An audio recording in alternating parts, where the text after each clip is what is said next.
আসসালামু আলাইকুম। আশা করি সবাই ভালো আছেন। একটা বিষয় আপনাদের সাথে শেয়ার না করে থাকতেই পারতেছি না। এজন্য আজকের এই ভিডিও। আজকাল বাইরের পাশাপাশি ওদের মসজিদগুলোতেও যেন একটা বিষয় সবথেকে বেশিই পরিলক্ষিত হচ্ছে। সেইটা কি? সেটা আমরা সবাই জানি। আমাদের জায়নামাজ। আগের দিনগুলোতে দেখতাম যে মসজিদগুলোতে সবাই খুব সুন্দরভাবে সুশৃঙ্খল ওয়েতে গিয়ে দাঁড়িয়ে সালাত আদায় করতো সবাই। কিন্তু আজকাল মানুষ নামাজ পড়ার জন্য জায়নামাজ ব্যবহার করতে আগে ছিল বাড়িতে, তো মসজিদের মধ্যে গিয়ে টাইলস করা এত সুন্দর একটা মসজিদ, সেই মসজিদের মধ্যে গিয়ে নিজের কেনা একটা জায়নামাজ নিয়ে বইসা পড়া বা জায়গা দখল করা। আমার কাছে এটা ব্যক্তিগতভাবেই মনে হয় যে এটা একটা জায়গা দখল করার একটা অভ্যাস। এছাড়া কিছুই না। জায়নামাজ শব্দটা মূলত যেই ভাষারই হোক আমাদের বাঙালি সংস্কৃতিতে যেহেতু ঢুকেই গেছে, আসলে আমরা অনেকেই জানি না। জায়নামাজ হচ্ছে এটাই যেটা মাটিতে বিছাই হোক, যে কোনো জায়গায় হোক, ওটা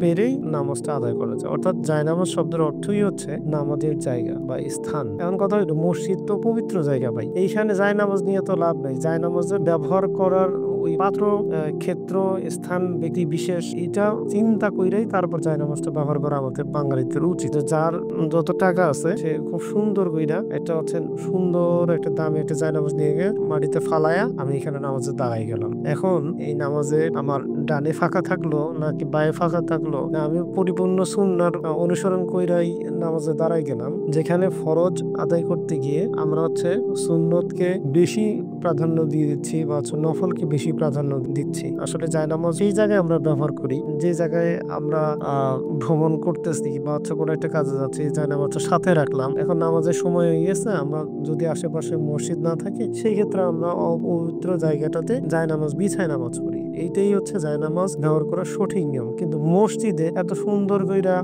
জায়নামাজ এখন পুরো কাতার বাই কাতারে যে সুন্দর সুন্দর জায়নামাজগুলো ব্যবহার করা, এর উপরে আবার জায়নামাজ ব্যবহার করার কোনো প্রয়োজনই নাই। আশা করি বিষয়টা বুঝাইতে পারছি। তো আপনারা কমেন্ট বক্সে জানান আপনাদের মসজিদেও কি এরকম একই সমস্যা আপনারা ফেস করছেন কিনা। ধন্যবাদ সবাইকে। আসসালামু আলাইকুম।